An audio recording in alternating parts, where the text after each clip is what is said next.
日本用卖美债的方式去救日元是根本不可能解决问题的，只能暂时减缓这个日元贬值的速度，除非你日本有无穷无尽的子弹，但是你没有。你干脆就放手让它贬到另外一个平衡点，那么这个平衡点可能很低哦，也许160、170、180都有可能。为什么大家在卖美债？因为大家就怕万一它再违约了，我怎么办？美国现在的这个债务已经奔向40兆，更重要的一点是它的殖利率也在同步攀高，它每年在原本的利率下就要付掉1兆美元的利息，它一年的 GDP 只有33兆，有关于现在日本的危机哦，包括了在日元跟日债上，我们赶快来看最新的状况。来看到首先呢，6月份日本为了要救它的这个继续贬下去的日元，因为现在又再次的逼近了160大关了，所以它怎么做呢？就是自救啊，大卖了264亿的美元的美债。让它的持有规模现在降到只剩下大约是1兆多美元了。注意了，这个数字哦，是这一些主要的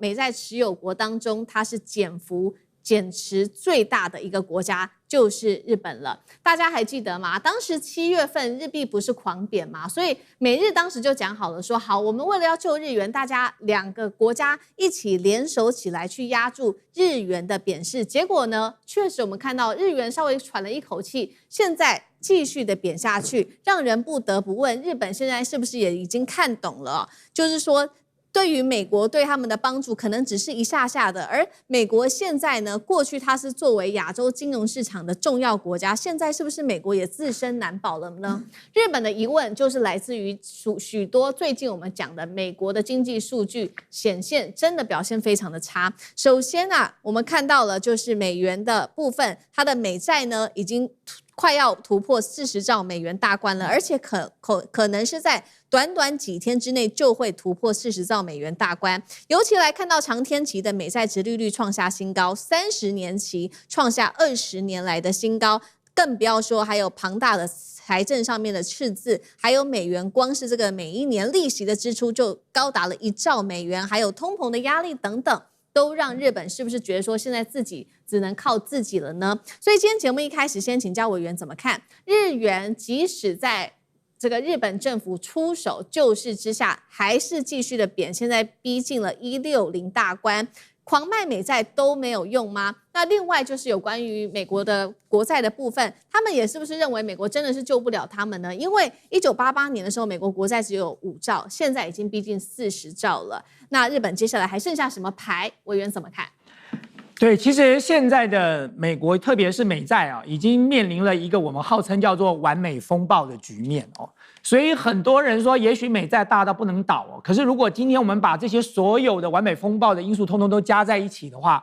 那么接下来对美债来说，恐怕是一个非常大的挑战跟冲击哦。第一个问题是什么？就是刚才思敏提到的，美国现在的这个债务已经奔向40兆了哦。那么奔向40兆就算咯。过去在33兆的时候啊，我们那个时候看到说30几兆一路往上奔，这个速度非常的快哦，在很短的时间之内，就这个债务就累积到将近40兆。更重要的一点是，它的殖利率也在同步攀高。殖利率代表什么？代表我美国要跟人家借钱，我发行美债，我要付多少利息？所以当殖利率越来越高的时候，就代表我的利率的负担就越来越重了。所以你们现在看到的，我们大家看到的30年。这个长天期的美国公债的利率已经到5.22了，而且持续有可能再往上攀升哦。最主要的原因就是因为美国的财政状况很糟，它每年在原本的利率下就要付掉1兆美元的利息。如果美债的殖利率持续攀高，那么接下来它要负担的利息可能超过1兆美元。它一年的 GDP 只有33兆，那么你光利息就要先付掉1兆了。那所以大家对美债现在最大的疑问是什么？美国会不会债务违约？所谓的债务违约，不见得是美国会倒闭哦。很多人说美国大到不能倒，的确，但是美国会不会债务违约，这是另外一回事哦。比如说，美国有没有可能像川普当时讲的，说你所有的盟友持有我的国债都拉到100年，100年以后我再还你，有没有可能？那川普有这样的想法哦。那么美国有没有可能要求在利率上打折？这些都是债务违约啊，就我还不起这么多利息了，那我要不要来做个债务打折？以美国用地缘政治的压力去压迫这些持有美债的盟国，不是没有这种可能哦。所以就牵涉到第二个问题了：为什么大家在卖美债？因为大家就怕万一它再违约了，我怎么办？或者万一他拿地缘政治风险来威胁我的时候，要我把这个时间拉得更长，利率降低打折，我究竟是要答应还是不答应呢？与其到时候损失，我不如现在就把美债赶快能卖掉一些就卖了。那你更不要讲，还有很多跟美国不对盘的国家，包含像中国大陆，他了解美国磨刀霍霍的就即将要面对他了，他当然宁愿卖美债，改为持有实体的黄金啊，这更为保险呢。那么第三个问题就是，日本现在正在卖美债啊，他为了要救日元嘛。可是当然啦，日本用卖美债的方式去救日元是根本不可能解决问题的，那只能暂时减缓这个日元贬值的速度。可是实质上，如果你不解决现在日本跟美国基本利率的这么大的一个差距，日本如果不升息，那么大家的这个利差交易会持续的交易下去啊，大家来赚利差。所以在这种过程当中，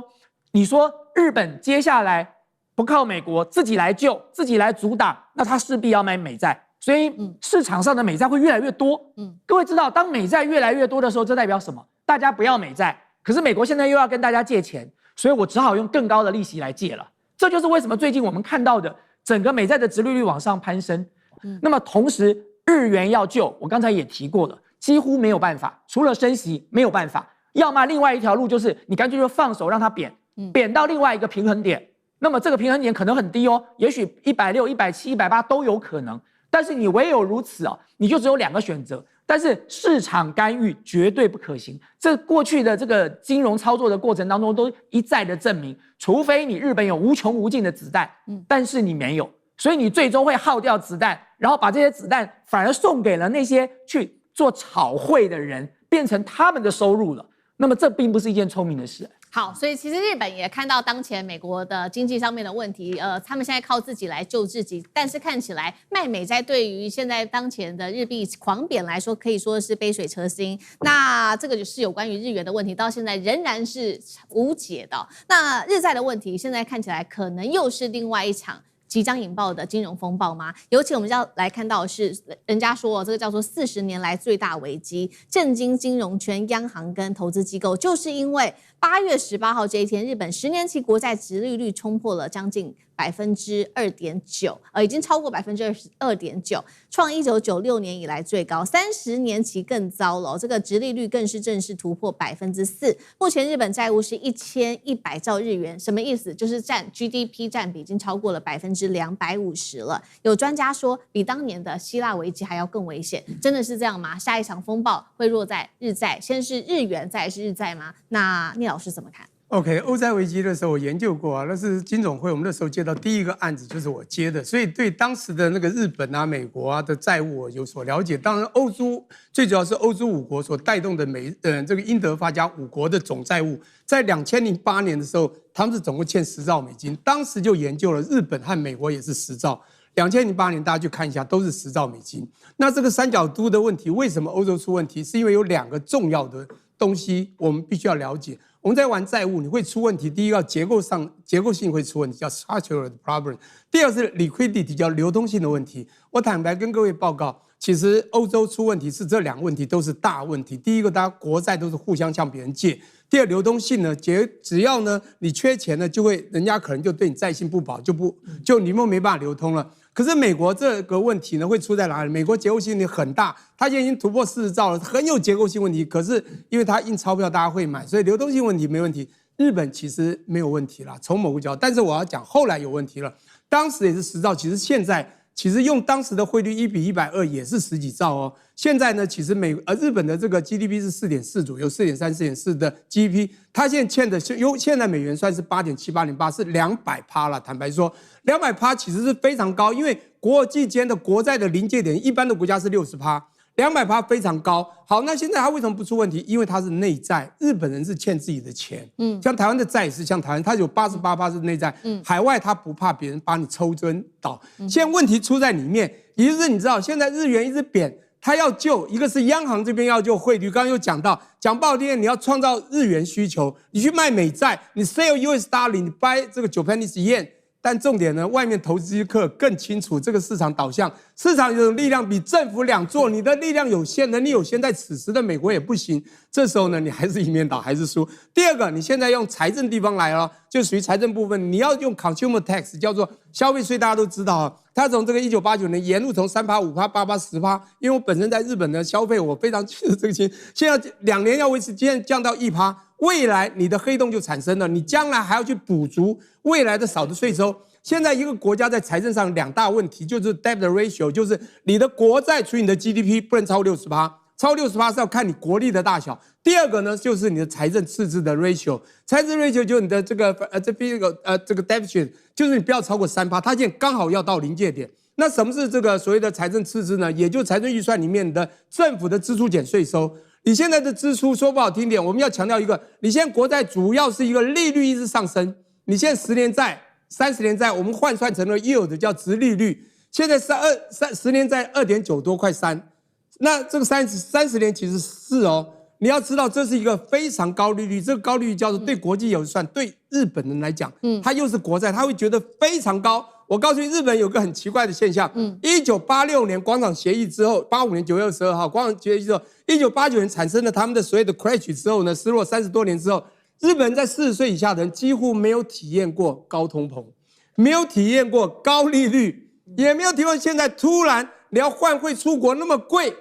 又加上好，政府要我继续买国债，发觉什么3%、4%，我划不来。我跟你讲，当你的内在不支持你国家，这是后面我讲的流动性的问题，未来会产生。它现在不会被国际抽资，但是它的自己日本人会受不了。我要讲的重点就是，我们表象看起来日本现在做的一切政策好像都有蛛丝马迹可循。可是你要知道日本人的习性，当你日本人他已经自己受到了创伤，我们讲的笨蛋这个问题在经济，这克林顿讲的嘛，你不觉得高市有很多的笨蛋的后续他没有想到，包括消费税未来的所有的，你知道我们在玩这个经济学叫 business cycle， 未来引申的未来的恶性循环可能会更严重。那 anyway， 我的意思就是说，现在它其实在结构性有问题很高，流动性看起来以我的研究没有什么问题，可是未来有问题，因为现在它整个市场转变。人民对他不信的时候，他的国债都出问题，尤其现在日本人年轻哦，是走小确幸，不像过去以这个忠贞爱国，就是以军国思想来效忠国家，将来就会出问题。好，所以这个源头我们也看到，现在整体的日本人对于国家，还有包括了高市早苗的不信任哦，还有整体这个日元跟日债结构性的问题，造成现在可以看到日本的内需哦，还有当地的这个消费状况确实出了很大的问题，所以我们就要赶快来看到的是内部的最新经济问题，是日本的第二季 GDP 季增幅只有0.3%，远低于原本市场的预期，而且私人消费明显下滑，资本支出也因此下降。但是这个时候碰到的是日本国内有高通膨的问题，影响最大的就是65岁以上的退休族，这不是一个人，是一个群体的一个问题。所以我们要来看到一个细节，比如说我们拿一个案例来看，这一位是72岁，她叫做菅井女士，她独居在这个新泻县村上市，距离东京5个小时的一个地方。她说呢，每个月的退休金是11万日元，但是重点来了，因为现在中东不是在打仗吗？导致这个能源成本啊，还有这个燃油啊，全部都上升，已经占他月收入的1/3了。他说生活可以说是陷入拮据，无奈表示没有钱的时候只能忍着，因为他真的别无选择。我们刚刚说的这不是单一案例哦，所以在当地有许多的人类似这位女士一样，他们就一起发起了在当地的一个请愿活动。12月的请愿活动就是要求高市早苗说，你已经注意到现在日本国内高通膨的问题了吧？你这个退休金是不是也应该要跟着涨，来救当地的这些退休族群呢？另外一个具体的数据显示，日本65岁以上无职夫妇平均每月靠社会保障给付是22万日元，但是你的生活支出是远高于社会福利啊，还有这些退休金是26万，一个月直接要自己付的就是4.2万的日元缺口，超过新台币8000元。日本人现在目前的心声是，他们觉得每一天都是感觉越活越穷，这个是日本现在的新常态吗？干哥怎么看？好，这个案例真的非常的鲜明哈。新泻县这个72岁的菅井女士，你知道她那个地方叫做村上市，是一个小都市，距离东京5小时的车程，5小时，你说好像近吗？好像也有点远啊。但是我坦白跟你讲，她还算是在，就说是在繁华地区的乡下地方。那她那个都市有一个，就是等于是日本普遍的现象，就是说。你一打开门，你看到左右邻居，他65岁，他66岁，他67岁，他自己本身72岁，你就会发现说啊，我们这个是老人都市， 5%的人口高于65岁，大家就晓得，那这65岁应该是颐养天年啊，含饴弄孙的年纪嘛？不是。这个肩井女士，她在70岁之前，她还在食品工厂上班，她老公也是，后来她老公得了癌症啊，不幸在去年去世了。那你想，那本来是夫妇2个一起住嘛，那子女在外面，其实2个人的话应该可以支撑一个家庭，你错了。当她剩下她孤单一人的时候，她发现她本来她现在已经就退休了嘛，她本来1个月大概有11万日元退休金，11万等于多少台币呢？不到3万块，不到3万块，在台北非常拮据了，你什么都不能乱买。那发生在她那个乡下地方也是一样，大家知道日本老实讲一句，他已经30年没有涨过薪水了，因为通膨紧缩嘛，大家知道，通膨紧缩就代表什么？代表你的东西不能够涨价，所以一直来讲，不能涨价的话，那怎么办？企业赚不到钱，企业一赚不到钱，我就没有办法给员工加薪，员工不加薪就不敢购买。如果你要稍微涨一点价的时候，你还要跟社会大众すみません，对不起，我必须要涨2%、3%。我告诉你，消费者马上痛骂那不像，就是说，不像世界上其他地方或者是资本主义的地方，就是说它涨价一定是有原因的。可是它在这边是不准涨价。日本就是一个很奇怪的一个，就是说它是一个社会体制嘛。刚刚那个聂老师讲的很对，他说以前军国主义在的时候，我还可以，我们缩紧肚子，我们也要撑下去。可是现在不是，现在已经不是这个样子啊！你现在他们老年人，65岁到74岁的老年人，他几乎是1个月因为在就是说社会福利上面可以支撑你26万日元，但是他们现在就是说已经超出21%的支出，也就是每个月要多支出4万2千块日元，去哪里找？找不到，你只好从哪里？你自己的存款。你已经70几岁了。对，千吉女士说，我1个月就花掉我退休金的1/3，我什么都不敢买，我根本不敢见我的儿孙。为什么？因为那都要花钱。我坐一趟计程车去东京看我的儿孙的时候，我要花1万块日元的计程车钱，我不敢。所以你要知道，日本它现在如果说它继续贬值，日元继续贬值。对于日本国民最大的影响，不是那些有房有车有股票的那些年轻族群，而是很多数的在乡间生活，在日本的，就是说在乡村的，就是不是像城市那么进步的，也没有那些资产的绝大部分的老年人，而且这个老年人的比例越来越高，对，这就是日本的国家危机了。今天有关于中日的产业战呢，我们赶快来看到的是，已经不再是单纯的一个贸易战了。这一次双方打的是这个包括了高端的制造业跟战略资源的一个核心命脉，怎么回事呢？我们先来看到，一边是日本，他现在拿着他的高端机床来当做他的武器，来卡住中国制造业的升级。另外一边，中国大陆现在呢祭出的是稀土还有稀有金属来反制日本，当做它的筹码，要掐住日本高科技的原料命脉。先来看，这是最新消息，日本的最新消息，从8月16号开始就会正式的收紧它的精密机床对中国大陆的出口管制了。高市早苗甚至自己亲自跳出来说，相关新的申请是否接下来会放行，他会来亲自做审核，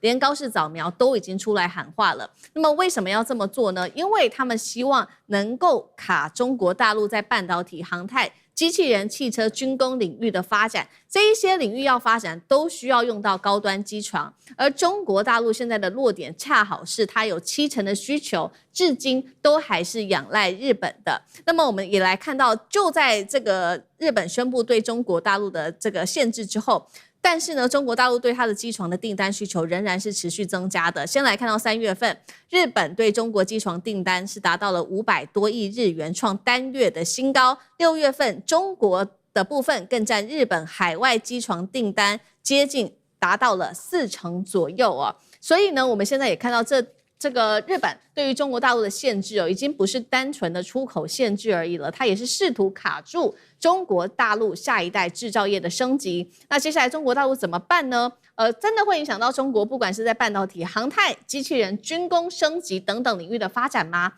尚志哥，请问怎么看？好，日本出手哈，那这次针对中国。会不会打到中国？可能会哦。目前这个是最新的一个日本决定，要对于中国当中有点一个反制的部分的措施。我们知道之前日本反制像是光刻胶，以为很严重，结果中国大陆直接把你平替了哈。但是我们知道，其实对于日本来说，长久来全世界都知道，像日本、德国他们的这个所谓的制造业、制造工艺是非常非常厉害的。而它厉害的最核心之处，其实就是这个我们讲。精密数位机床，这里头运用当中，我们讲那些精密螺丝啊，你要钻洞啊，你要车床啊，你要齿轮要磨，这里头不止这个机器厉害，包括人去做这个机器，人去保养这个机器，那个0点几什么微米的部分哈，那些老师傅，而且你弄完之后，第一个它那精密的卡准。所以呢，甚至包括，而且你这个机器10年之后都没坏哈，这就是日本这个所谓的精密，我们讲精密制床或精密机床的厉害之处。所以所有现在在应用的，可不是一般的工业，是它通常用的部分是最精密的，比如说航太，比如说一些军事武器、半导体的部分，还有最新现在人形机器人的一些减速器，包括一些关节所在的部件。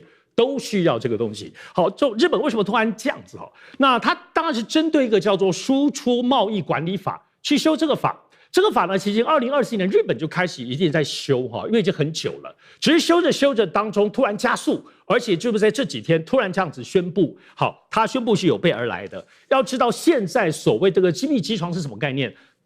中国大陆的70%都是来自日本，而且中国大陆现在的技术还没有完全的攻克。刚刚讲航太业、军工业在这里头其实都是最大的关键哈。因此，而且这次我们看看里面的内容，它主要针对的是什么？是针对于5轴联动。各位，1轴、2轴、3轴、4轴、5轴，你不懂制造也清楚嘛。而且这作为最精密的5轴联动是它锁定的。那有3轴跟比较低阶的5轴不在这个管制之内，所以它就是最厉害、最精密的管控你，而且它管控了整机哦，管控了核心的零组件。如果中国大陆你现在有的，你要后面买零组件，比如说什么航空公司啊、机轮公司，你要买零组件没有了，逐一批。还有关键的设计软件。所以你可以看到，这是全部嘛，它全部就把你控制住哦。那现在其实这整件事情的部分影响，刚刚讲还不知道，但是总体来说，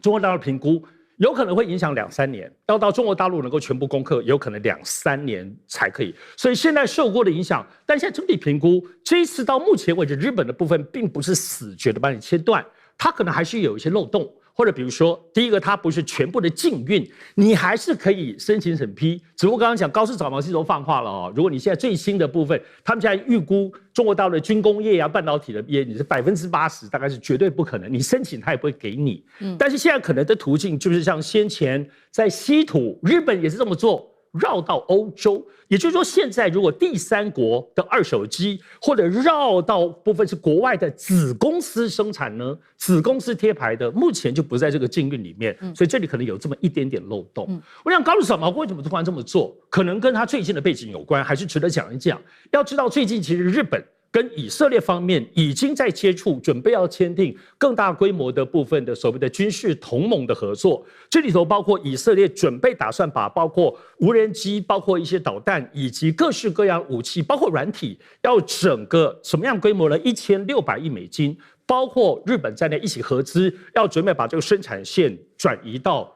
日本，那这个是最新的，而且现在先前乌克兰跑去日本接触讲无人机，对不对？是很快的，他们谈1个月就签了。这个签了当中，钱、地点，包括后面的生产合作的公司，全部都已经确定了，而且快速要上线生产。大量的现在包括乌克兰无人机，所以我认为高市早苗现在最近有一个迷之自信，就是说对于对抗中国的部分，除了有美国撑腰之外，当然刚刚前面讲的背后也可能是美国的意志，所以他突然有个觉得对中国有强烈对抗的能力，所以我们认为现在看起来他有关于这部针对日本精密的这个机床，而且确实是对于中国可能有一点卡脖子，而且卡在航太军工跟机器人这些前瞻发展上，所以推出这个部分的对抗的部分的政策有没有效果？我们可以继续观察。好，所以现在高市早苗是突然间有了底气了吗？有来自于美国跟以色列，特别是在军事上面的协助，是不是就更有底气去对抗中国大陆？所以今天祭出了一个最新的这一招嘛。那另外一方面，中国大陆有没有反击措施？当然有了。我们赶快要来看到，其实中国大陆的反击力道是非常非常大的。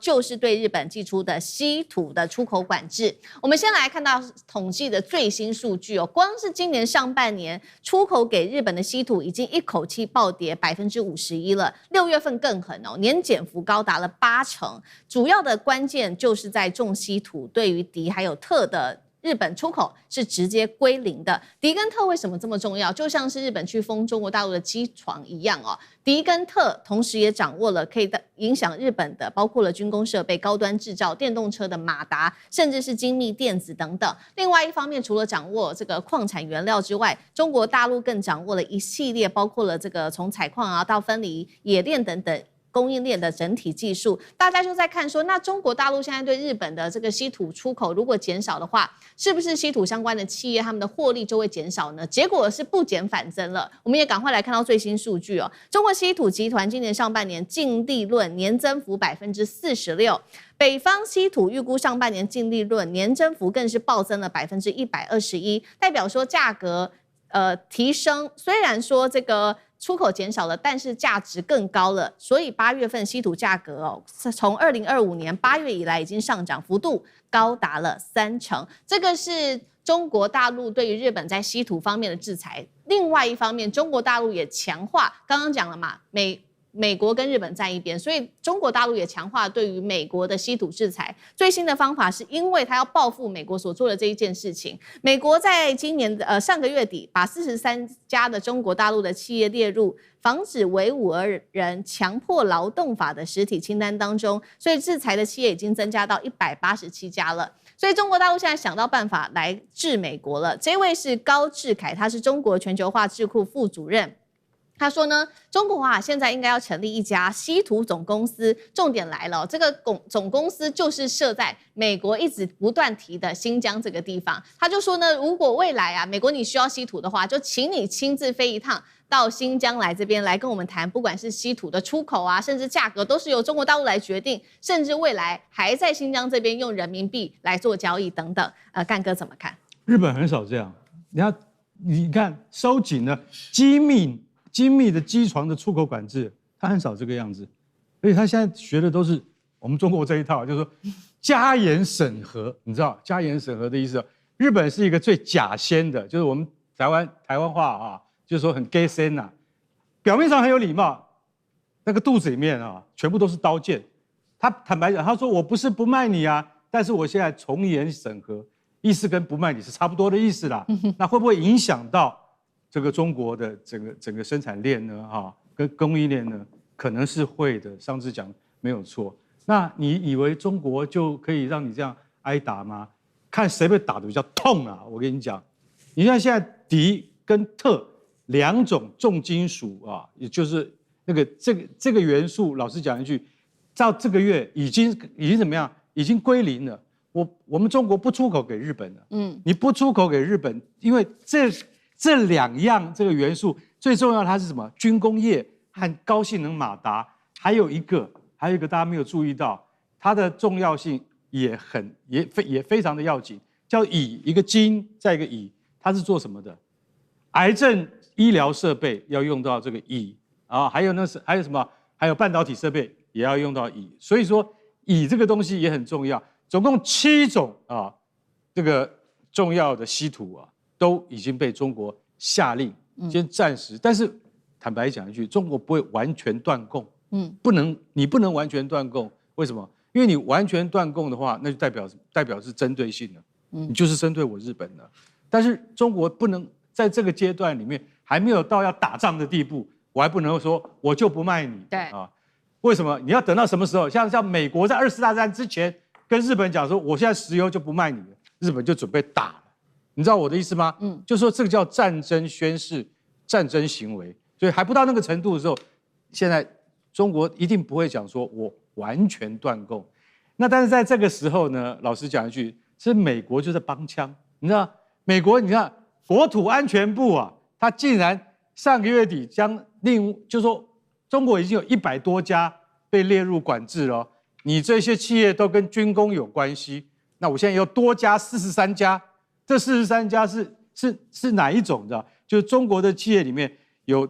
铜、有铅、有黄金、有服装，最重要的是什么？你知道？最重要的就是棉花。他又把那个防止维吾尔人强迫劳动法，他又搬出来了。他说：“你现在不是只有维吾尔人哦，你还有吉尔吉斯人哦，还有哈萨克人哦，都牵涉到被中国当局奴役，进入什么再教育营。”那好了，中国的智库啊，副主席高志凯他就说：“好，你要这样子是不是？你美国要跟着日本一定要这样子搞我们中国啊？没有关系，那我们中国应该要成立一家中国稀土出口总公司。这家公司要设在哪里？你知道？要设在新疆的乌鲁木齐，而且不接受任何电邮，也不接受任何电话，也不接受任何网络订购。要买稀土是吧？你国防部 DARPA 美国国防部高级计划局，请你派专员，要先过我们这个我们中国啊安全部门审核，你才能够来。不是来北京，你到了北京，你要坐，不管你爬的也好，坐高铁也好，坐马车也好，你给我到乌鲁木齐来谈判。你现在有资格再来谈判。高志凯，我觉得他真的就是很传统的一个中国人，你知道吗？就是说我们是朋友，我们都可以谈；不是朋友哈，请你自己想办法到乌鲁木齐来谈，而且我们要纸上签约，不可以用 email。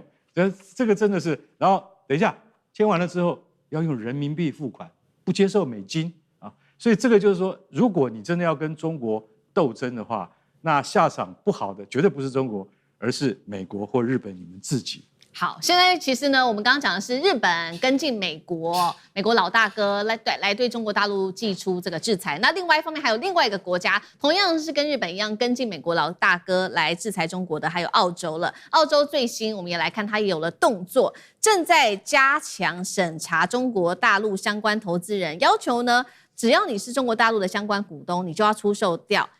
澳洲稀土企业北方矿业你的持股哦。目前中国相关的股东占这一间的持股大约达到了17%。为什么这一间公司特别的重要？因为呢，它开采的矿主要是包含了镝还有锑等等这一些重稀土。张晋老师怎么看澳洲的动作？接下来你怎么看？我想啊，在这些就是这个封锁技术产品或者封锁原材料。所有的封锁的这些手段都是慢性的在绞杀对方。可是有一句话讲说，你要卡人脖子，你一定要跟上帝站在一起。换言之，也就是说，你技术领先的产品，总有一天人家还是会追得过。可是呢，矿产原材料产在你的家里，这是没办法的事情。所以呢，这个人家讲说是因为资源的封锁，会逼得对方狗急跳墙，然后甚至诉诸战争手段，诚如刚才干哥所讲的，逼得日本人非要下南洋，然后去夺资源，这是可能的。那我是觉得这个澳洲呢，他现在针对股权上在这个做这个文章，我想必须要提醒一下，在西洋的这个海洋法系的国家之中，你不可以针对单一的这个企业去立法。你可以用行政手段去要求，可是呢，他万一要求普遍性立法的时候，其实这种做法是没有办法站得住脚，所以在这边要提醒。至于高志凯先生讲说是把那个稀土工业全部拉到那个就是新疆，我以前新疆有一个这个就是美国有个参议员叫 Tom Cotton， 他动不动就是找新疆的棉花开刀。就新疆就取了一个名字，这个棉花种叫 Tom Cotton。说为什么叫 Tom Cotton？ 说因为美国的棉花的时代有一个汤姆叔叔的小屋啊 ，Uncle Tom's 的 Cambion， 所以我们这个新种的棉花就叫 Tom Cotton， 你知道？结果那个大家搞得啼笑皆非。当然这个事情只是昙花一现，意思就是说啊，你要去捉卡别人方法有很多，但是讲实在话，这种拿先进技术去卡别人的，会有一天万一被人超越的时候，然后人家做出白菜价，最后会让自己的工业体系崩盘，那个风险才是更大。好，再来看到是北斗风神数量正式超越了美国的 GPS。来看到是中国大陆包括了它现在拥有的56颗卫星，串起了解放军的杀伤链之外，今天还会来看到包括了510颗的太空天眼，锁死美军的航母。今天会来一个深度的剖析。好，我们先来看到的是中国大陆北斗的卫星正从单纯的一个导航系统，我们现在看到它大升级哦，成为解放军手中现在非常关键的太空战争的神经网络。而且呢，这场危机是来自于美方最新做的评估，这个是美国太空军最新的评估。他说呢，解放军已经对美国造成了威胁。为什么这么说呢？因为中国大陆现在部署了北斗卫星的数量已经统计到56颗了，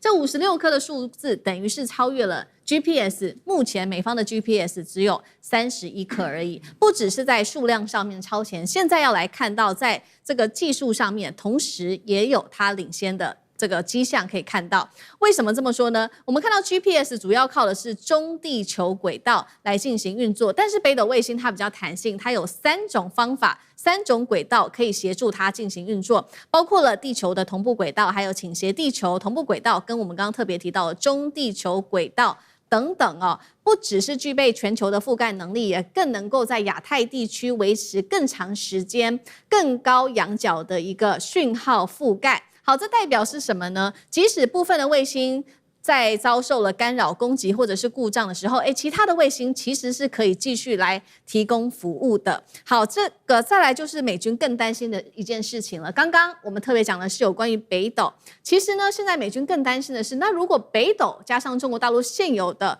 510颗卫星会怎么样呢？因为卫星提供的能力哦，包括它有情报监视、侦察能力，如果结合之后，代表解放军它可以做到更完善的一个远程打击链，那么等于是它的军事打击就会变得更加的完善了。它可以用在的时间地点，包括晴天可以用，云层遮蔽的时候也可以用，甚至呢，你军舰在航行、战机起飞，甚至是电磁讯号，只要一发出来的话，都会成为一个侦测到的目标。所以呢，我们来整体综合一下。也就是说，北斗所扮演的是杀伤链当中的关键角色。接下来，他会先发现目标之后，精准定位，接下来交给东风导弹、飞弹系统，然后还有包括了反舰飞弹、远程巡弋飞弹、轰炸机，加上无人机，做一个全面的打击链。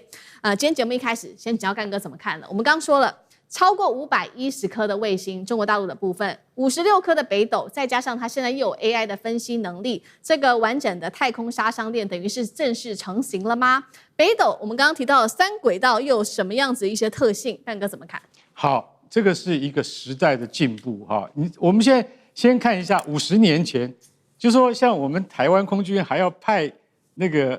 侦察机到大陆去拍照。但是那个时候最重要的一样就是叫什么？叫解像力。解像力到底怎么样？因为你可能是在5万英尺的高空拍的东西，那解像力可能有时候真的是很不清晰。慢慢进步，到了现在，你看到，其实老实讲一句，美国为什么以前常常派台湾空军，或是美国自己派情报机来拍照，如入无人之境，就是因为你当时没有能力抵抗嘛。现在呢？现在反过头来了，现在美国你以前你在侦查我们大陆沿海的目标，现在是解放军在36000公里的高空反过来看你，而且现在最重要的，他重视的不是只有解像力一项而已，他是要长时间滞空观察。也就是说，北斗卫星现在已经到了56枚了。但是它的中地球轨道这一个轨道，它是花最多心力在上面。你知道为什么吗？它同步监测 B1 从哪里马里亚纳起飞了，B2 从那个约旦的基地起飞了。像这些东西，通通在北斗的眼睛里面看着。但你看到的时候，你要怎么辨识它是什么？这里面有一个很重要的技术，一碰到霾害，一碰到下雨天，一碰到暴风雨，就看不清楚了。北斗现在突破这个技术，我都看得清楚，而且我加入了 AI 人工辨识系统之后，它可以在非常短的时间之内分析出这些类别、时间、角度、方位，通通都要算进去，然后传回给哪里？传回到北京去，告诉地面部队说哪一个方面军，你现在看到的可能入侵的美军，他们的这些数据资料，通通看得到，这是由卫星告诉你的。当然，美国也有 GPS 啊，对不对？美国从几十年前就开始靠 GPS 吃饭，到现在，可是现在 GPS 只有31颗，远远不如北斗卫星的数量。再来讲另外一个东西，有多达，我有时候真的觉得很惊人，中国竟然有510枚勤监侦卫星啊，那非常可观啊。什么叫勤监侦卫星？情报、监视、侦查，这3样是 C5ISR 里面最重要的3项：情报、监视、侦查这3项。我们竟然有多到510颗了，有这么多卫星，我可以告诉你哈，如果它同时发挥串联的那个效果的话，那几乎在大洋上面无所不在，什么东西都可以看得一清二楚。它包括轰炸机，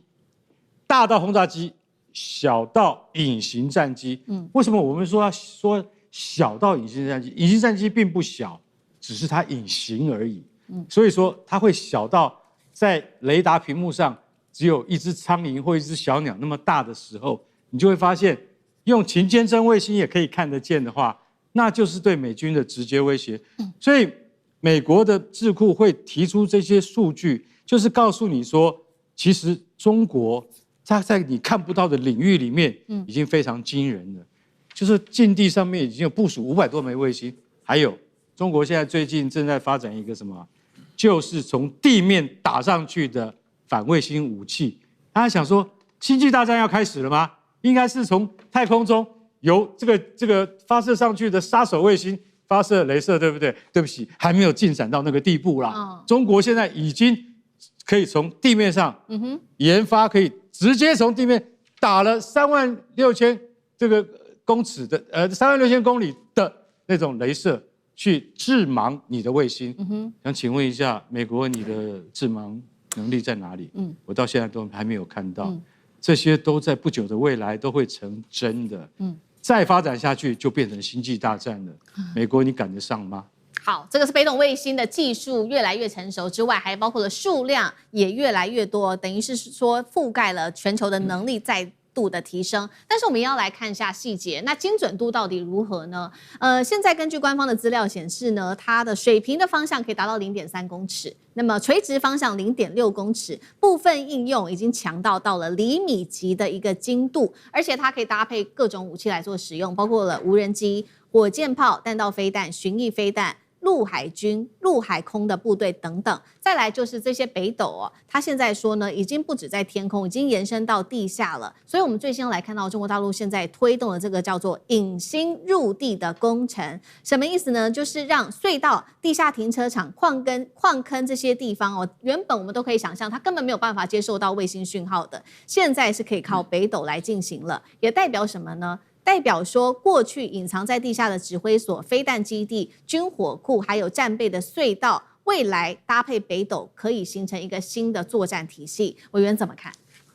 对，我们今天在讲这个北斗卫星系统，加上这510颗的勤侦监的卫星它就形成了一个很完美的打击体系那么首先先帮大家科普一下这个北斗卫星系统现在全世界有4大这个卫星系统第一个大家最熟悉的就是美国的这个 GPS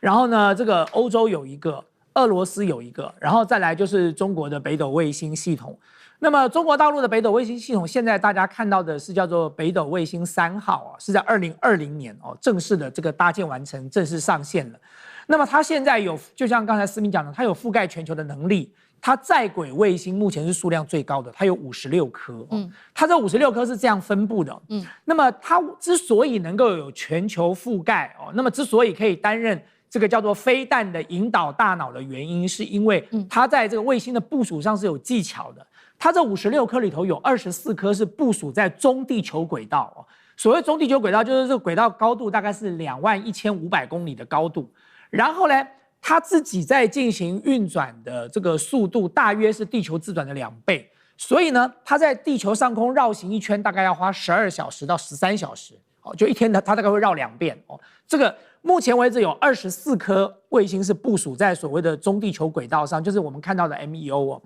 然后第二个呢，它还有部署了这个卫星在哪里呢？叫做地球静止轨道。它不是真的静止在空中啊，是它运转的速度跟地球自转的速度是一样的。所以你抬头看起来，它好像就静止在那里不动的。那这个所谓地球静止轨道，它是为了部署在哪里？是部署在印太地区。所以呢，在赤道的正上方哦，高度大概是35786公里的位置，它部署了这个卫星在那里。它主要就是要这个捍卫中国大陆自己的这个势力范围以及这个印太地区哦。那么第3种轨道叫做倾斜地球同步轨道。那这个轨道呢，它的高度一样是在35786公里的位置，可它之所以叫做倾斜，是因为它跟赤道有55度的斜角，所以呢，它运转的这个速度大概是24小时，一天转1圈。但是因为它有一个斜角，所以你在地面上往上看哦，你看到那个卫星真的运作管道好像就是写一个数字的8一样哦，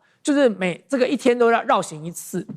那么这3种不同轨道所部署成的北斗卫星系统呢，它这个最主要的原因，它就可以解决掉很多在都市啊、在山区的死角，这些问题都可以解决了。因为大家可以知道，它除了这个同步的同样的高度哦，这个中地球轨道之外，它还有固定的这个位置哦，做监控，然后它还有包含倾斜角度，去破解很多原本看不到的死角。